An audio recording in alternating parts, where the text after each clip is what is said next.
أعوذ بالله من الشيطان الرجيم. بسم الله الرحمن الرحيم. الحمد لله، الصلاة والسلام على رسول الله، ثم أما بعد.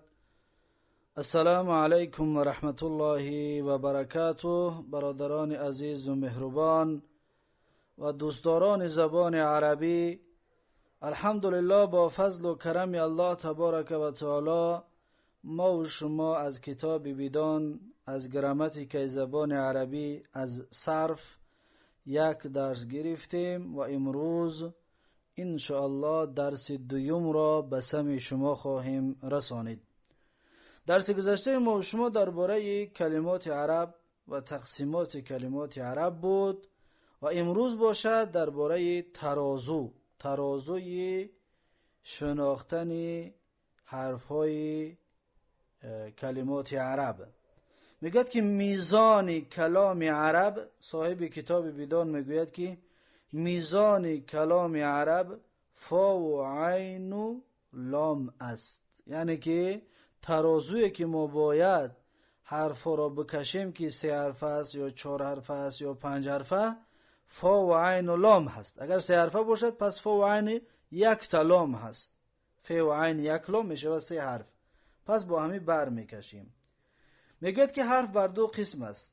اکنون در گذشته ما و شما خوندیم که ثلاثی و رباعی و خماسی میشود اسم، نگفتیم که اصلی هستن یا زایده هستن. اکنون در اینجا بیانش میکند. میگوید حرف بر 2 قسم است، یعنی که هر کلمه ثلاثی و رباعی و خماسی حرفاشون اصلی میشوند و زایده میشوند. حرف بر 2 قسم است، حرفاش بر 2 قسم میشود هر یک کلمه را، اصلی و حرف زایده. حرف اصلی و حرف زاید، یعنی که حرف اصلی است به مثل ضربه و حرف زایده است به مثل اکرمه همزه زایده است. این را انشاءالله در آینده ها با تفصیل میگیریم. حرف اصلی آن است که در مقابله فا و عین و لام بود، یعنی حرف اصلی آن است که در مقابله فا و عین و لام بود. همچون ضربه بر وزن فعل، یعنی که ضربه بر وزن فعل. پس معلوم است که ضربه حرفاش همش حرفای اصلی است، حرف زایده ندارد. برای ضربه عبارت از 3 حرف است و فعل عبارت از 3 حرف است. پس معلوم است که هر حرفاشون حرفای اصلی می باشند. این را شما خودتون میتونید که در دفتر بنویسید. ضربه در پایانش بنویسید که فعل، یعنی که حرف را پس هر یک کدامش در راست خودش بنویسید، تا اینکه بدونید که اینها ترازو است، به همین طریق کشیده می شود.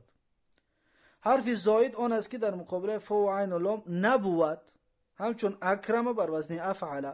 ببینید میگه حرف اصلی اکنون فهمیدیم که در مقابل فا و عین و لام باشد، اون حرف اصلی میگفتند.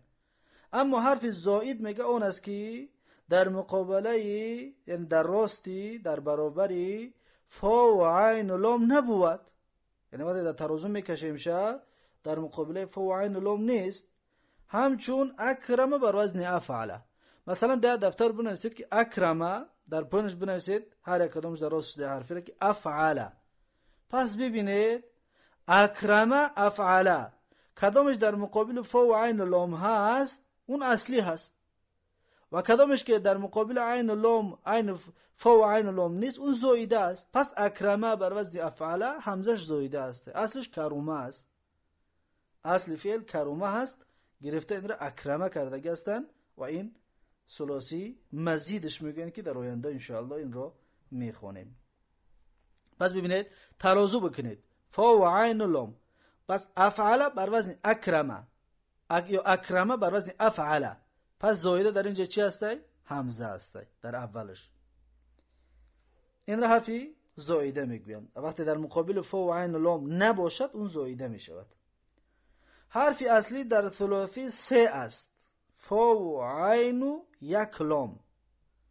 یعنی که فعل های ثلاثی در مثلا ضربه حرف اصلیش چی هسته؟ فا و عین و یک لام. یا مثلا که رجلون، فا و عین و یک لام بر وزن فعلون. یا ضربه بر وزن فعل، یک لام قطعی. حرف این در ثلاثی است. ما گفتیم که ثلاثی هم فعل می شود هم اسم. درسی گذشته بیان کرده بودیم که ثلاثی هم فعل است و هم اسم. اما میگه حرف اصلی در رباعی 4 است. در رباعی را اگر نگاه کنیم فعل های رباعی یا اسمهای رباعی را 4 تا است. مثل جعفر بر وزن فعلل 2 تا لام قطعی. مثلا ثلاثی تا گفتیم فعله، اما رباعی شو چیکارش میکنیم؟ یه لام دیگه را زیادش میکنیم، میگیم فعلل. پس میگیم جعفر بر وزن فعلل. یا مثلا دحرج بر وزن فعلل، یه لام دیگر زیادش میکنیم. برای میگه که در رباعی حرف اصلی در رباعی 4 است. فا و عین و 2 لام، یعنی 2 تا لام در آخرش میاد. فعلل فعلل. حرف اصلی در خماسی 5 است. اکنون در خماسی کش فقط اسم میشود، فعل خماسی نمیشود گفته بودیم. حرف اصلی در خماسی که در اسمی که خماسی است 5 تا است. فا و عین و 3 لام. و مثل سفر جل، اگر کس بگوید که میره وزن بکش خیلیش میگیم فعل لل. سفر جل بر وزن فعل لل، یعنی 3 تا لام قطعی میکشیمش. برای چی؟ برای اینکه 5 حرفه است. 5 حرفه را ما گفتیم فا و عین 3 لام. ثلاثی بر 2 قسم است. انا اکنون هر یک را باز بیان میکند. ما ثلاثی و رباعی و خماسی گفتیم، اینها را اکنون بیان میکنم. میگه ثلاثی بر 2 قسم است. ثلاثی مجرد و ثلاثی مزید. ثلاثی مجرد به مثل چی است؟ به مثل ضرب یا به مثل رجل. اینها ثلاثی مجرد هستند، یعنی که حرف زایده نداره. مجرد یعنی خالی از حرف زیادتی. مجرد یعنی در آینده دیگه ترجمه نمیکنیم. این اصطلاحات رو در ذهنتون خوب داشته باشید. وقتی ما میگیم ثلاثی مجرد است، پس شما در ذهنتون داشته باشید که ثلاثی مجرد خالی از حرف زیادتی، یعنی همه حرفاش حرفای اصلی هستند. مثلا رجلون حرفاش حرفای اصلی است، ضرب حرفاش حرفای اصلی است، حرف زیادتی ندارد. و ثلاثی مزید است. قسم دوم ثلاثی مزید است. ثلاثی مزید آن است که حرف زیادتی دارد. ثلاثی مزید آن است که حرفی زیادتی دارد، یعنی حرفی دارد که حرفش از فا و عین و لام زیادتی است. ثلاثی مجرد آن است که بر 3 حرف اصلی و چیز زیاده نبود. خودش نگفته است. ثلاثی مجرد یعنی ثلاثی که از حرفای زیادتی خالی است، آن است که بر 3 حرف اصلی او چیز زیاده نبود. همچون ضرب بر وزن فعل. ما گفتیم که ضرب بر وزن فعل هست. پس ضرب دیگه حرف زیادتی نیست، برای فعل 3 حرف است، حرف زیادتی ندارد. اما میگه ثلاثی مزید آن است که بر 3 حرف اصلی و چیز زیاده بود. همچون اکرمه بر وزن افعل. پس اکرمه این ثلاثی مزید است. ثلاثی مزید یعنی که ثلاثی هست که یک حرف در اون زیاده شده است، برای خود 4 حرفه شدگی است. اکرمه شده است بر وزن افعل. اصلی گفتیم کرومه هست، لیکن حمزه را در اولش موندیم شد اکرمه. اکرمه ثلاثی مزید هست. رباعی نیز بر 2 قسم است. اکنون باز رباعی را بیان میکنه. میگه رباعی بر 2 قسم است. رباعی مجرد و رباعی مزید. رباعی مجرد خالی از حرف زیادتی، و رباعی مزید و رباعی که حرف زیادتی دارد بر حرف اصلیش. رباعی مجرد آن است که بر 4 حرف اصلی و چیز زیاده نبود. همچون دحرجه.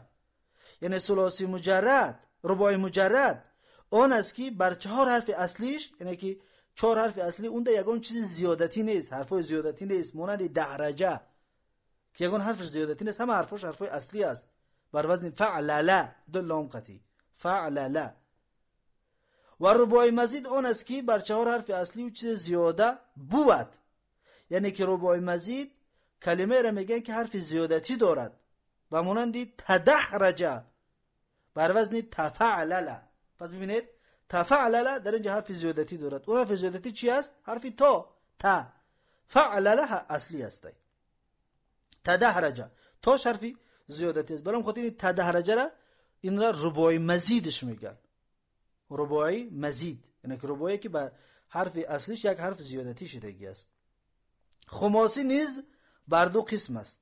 همچنین میگه خماسی بر 2 قسم است. اکنون خماسی فقط در اسم است و بس. در فعل خماسی نداریم ما. خماسی نیز بر 2 قسم است. خماسی مجرد و خماسی مزید. خماسی که خالی از حرف زیادتی است و خماسی که حرف زیادتی دارد. خماسی مجرد آن است که بر 5 حرف اصلی او چیز زیاده نبود. یعنی خماسی مجرد چطور گفتم؟ مجرد یعنی خالی از حرفای زیادتی. اسمی که خماسی است خالی از حرفای زیادتی بر 5 حرف اصلی چیز زیادتی نیست. مانند چی؟ مانند جحمریش، فعللیل بر وزن فعللیل، جحمریش بر وزن فعللیل. ببینید فعللیل 3 تا لام قطعی، پس این اصلی است. جحمریش در حرف زیادتی نیست. اما خماسی مزید آن است که بر 5 حرف اصلی او چیز زیاده بود، همچون خندریس بر وزن فعللیل. در اینجا حرف زیادتی است. اون حرف زیادتی چی است؟ حرف یا، خندریس. و در وزن ده بگیرم فعللیل. اون یایی که زیادتی است اون را حرف زیادتی میگن، حرف زائد. پس این خندریس این خماسی مزید است که در این حرف زیادتی وجود دارد. پس این بود درس امروزه ما و شما، میزان عرب درباره کشیدن فعل و اسمی که ثلاثی و رباعی و خماسی هستند. چطور اینها را فرق میکنیم؟ به همین طریق فرق کرده می شود و این را در ذهنتون خوب داشته باشید و خوب از خود بکنید و اصطلاحات رو همچنین در یادتون بگیرید که ثلاثی مجرد چی است، ثلاثی مزید چی است، تا اینکه در آینده دیگر این را ترجمه نمیکنیم، فقط میخونیم و میرویم. زیرا اینکه را حالا با تفصیل بیانش کردیم که مجرد چی و مزید چی، حالا بیانش کردیم. انشاءالله در اینجا این درس رو با پایان میرسونیم. تا درس آینده یک و یک شما رو به الله تبارک و تعالی میسپارم که درس آینده ما و شما اقسام اسم و فعل است که اسم و فعل چند قسم تقسیم می شود از دیدگاه حرف هاشون. انشاءالله درس آینده با یاردم الله تبارک و تعالی برای شما خواهیم رسانید. بارک الله فیکم و جزاکم الله خیرا و السلام علیکم و رحمت الله و برکاته.